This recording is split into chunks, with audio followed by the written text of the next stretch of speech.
नमस्कार दोस्तों, आज की तारीख है 20 दिसंबर 2025, दिन शनिवार और आज की हिंदी तिथि है पौष माह के कृष्ण पक्ष की अमावस्या। तो दोस्तों, सबसे पहले तो आज के दिन का इतिहास जान लेते हैं। आज अंतर्राष्ट्रीय मानव एकजुटता दिवस मनाया जाता है। यह दिन दुनिया भर में लोगों के बीच यूनिटी, कोऑपरेशन और म्यूचुअल सपोर्ट को बढ़ावा देने के लिए मनाया जाता है। इसका मकसद है कि अमीर गरीब, देश विदेश सभी एक दूसरे की मदद करें और मानवता को सबसे ऊपर रखें। इतिहास में आज का दिन भारत के लिए भी बहुत खास है।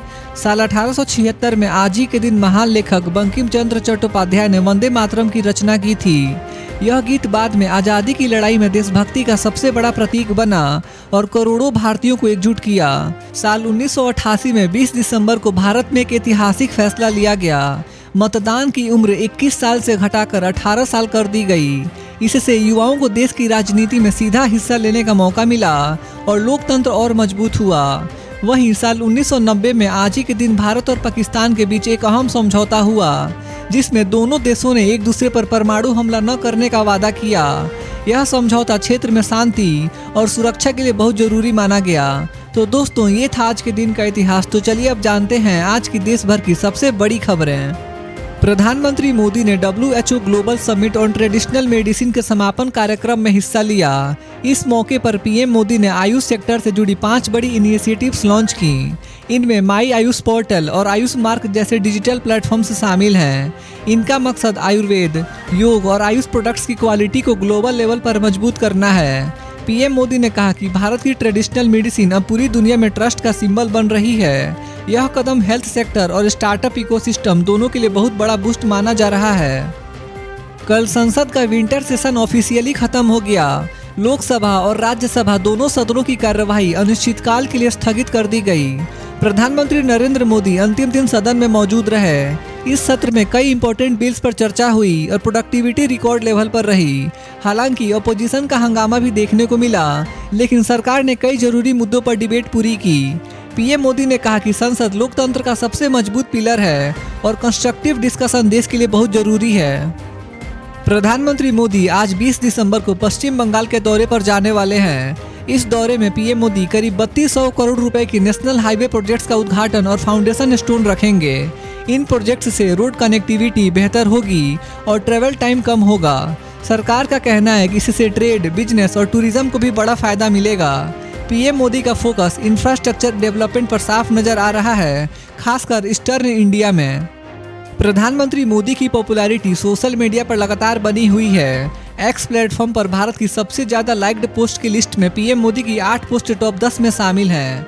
यह दिखाता है कि डिजिटल एंगेजमेंट के मामले में पीएम मोदी अभी भी नंबर 1 है। सरकार की योजनाएं, इंटरनेशनल विजिट्स और पब्लिक मैसेजेस लोगों तक तेजी से पहुंच रहे हैं। एक्सपर्ट्स मानते हैं कि मोदी का डिजिटल कनेक्ट युवाओं के बीच काफी स्ट्रॉन्ग है। प्रधानमंत्री मोदी को ओमान देश के सर्वोच्च नागरिक सम्मान ऑर्डर ऑफ ओमान से सम्मानित किया गया है। यह अवार्ड भारत और ओमान के मजबूत डिप्लोमेटिक रिलेशंस का प्रतीक है। इस सम्मान के जरिए दोनों देशों के बीच ट्रेड, एनर्जी और डिफेंस कोऑपरेशन को और मजबूती मिली है। पीएम मोदी ने कहा कि यह सम्मान 140 करोड़ भारतीयों का सम्मान है। ग्लोबल स्टेज पर भारत की लीडरशिप को इससे और पहचान मिली है। पीएम मोदी के ओमान दौरे की कुछ फोटोज सोशल मीडिया पर तेजी से वायरल हो रही हैं। खास तौर पर उनके ईयर डिवाइस को लेकर लोग काफी चर्चा कर रहे हैं। एक्सपर्ट्स के अनुसार यह डिवाइस लैंग्वेज ट्रांसलेशन और कम्युनिकेशन के लिए इस्तेमाल होता है। हालांकि पीएम मोदी का सिंपल और कॉन्फिडेंट लुक लोगों को काफी पसंद आ रहा है। एक रिपोर्ट के मुताबिक एक्स प्लेटफॉर्म पर भारत की सबसे ज्यादा इंगेजमेंट वाली पोस्ट में पीएम मोदी का डोमिनेंस बना हुआ है। टॉप 10 में से 8 पोस्ट पीएम मोदी की है। यह साफ दिखाता है कि भारत सरकार के मैसेजेस लोगों तक सीधे पहुंच रहे हैं। डिजिटल इंडिया और टेक बेस्ड कम्युनिकेशन की स्ट्रेटेजी यहां पूरी तरह सक्सेसफुल नजर आ रही है। पॉलिटिकल एक्सपर्ट्स इसे मोदी ब्रांड की बड़ी स्ट्रेंथ मानते हैं। संसद के शीतकालीन सत्र के दौरान पीएम मोदी और कांग्रेस नेता प्रियंका गांधी की कैजुअल बातचीत का वीडियो सोशल मीडिया पर वायरल हो गया। चाय पर हुई इस फ्रेंडली डिस्कशन में रक्षा मंत्री राजनाथ सिंह भी मौजूद थे। वीडियो में माहौल काफी रिलैक्स्ड और पॉजिटिव नजर आया। कई लोग इसे पॉलिटिक्स से ऊपर ह्यूमन कनेक्शन बता रहे हैं। यह वीडियो संसद के सीरियस माहौल के बीच एक अलग तस्वीर पेश करता है। प्रधानमंत्री मोदी आज 20 दिसंबर को वेस्ट बंगाल और कल 21 दिसंबर को असम के दौरे पर रहेंगे। इस दौरान कई इंफ्रास्ट्रक्चर प्रोजेक्ट्स का उद्घाटन और शिलान्यास किया जाएगा। इनमें हाईवेज, इंडस्ट्रियल प्रोजेक्ट्स और फर्टिलाइजर प्लांट्स शामिल हैं। सरकार का फोकस नॉर्थ ईस्ट और ईस्टर्न स्टेट्स के फास्ट डेवलपमेंट पर है। बिहार के सीएम नीतीश कुमार एक सरकारी कार्यक्रम में एक महिला के हिजाब हटाने की कोशिश करने पर घोर विवाद में हैं। सोशल मीडिया पर वीडियो वायरल होने के बाद विपक्ष और कई सामाजिक समूहों ने उन पर धर्म संवेदनशीलता का आरोप लगाया है। जम्मू कश्मीर के सीएम ओमर अब्दुल्ला ने भी नीतीश कुमार की आलोचना की और उनसे माफी मांगने को कहा। विवाद में बयानबाजी तेज हो गई है और मामला राजनीतिक और सामाजिक तनाव का रूप ले रहा है।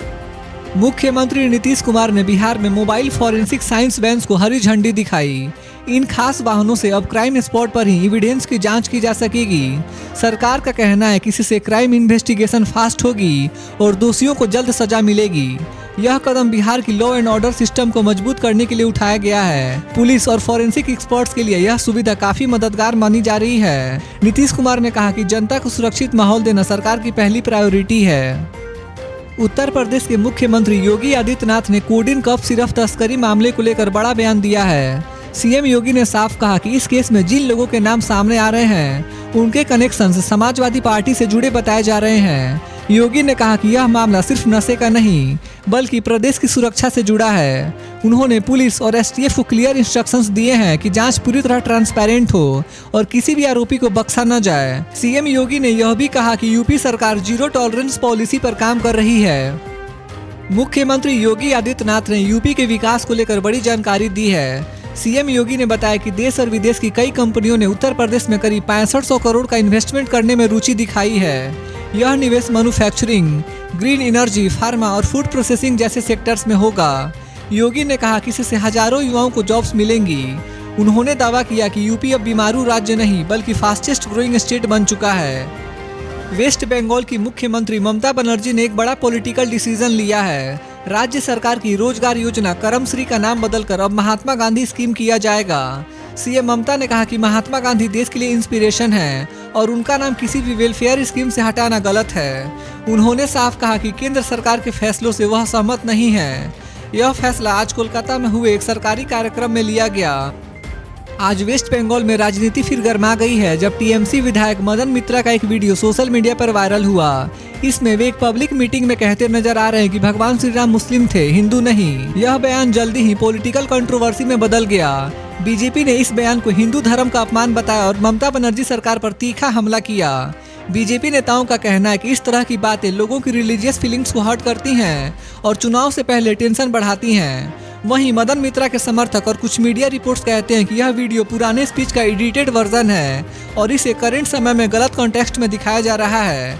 अब यह मामला राज्य की राजनीति में बड़ा इशू बन गया है और बीजेपी ने ममता बनर्जी से भी क्लियर स्टेटमेंट मांगा है।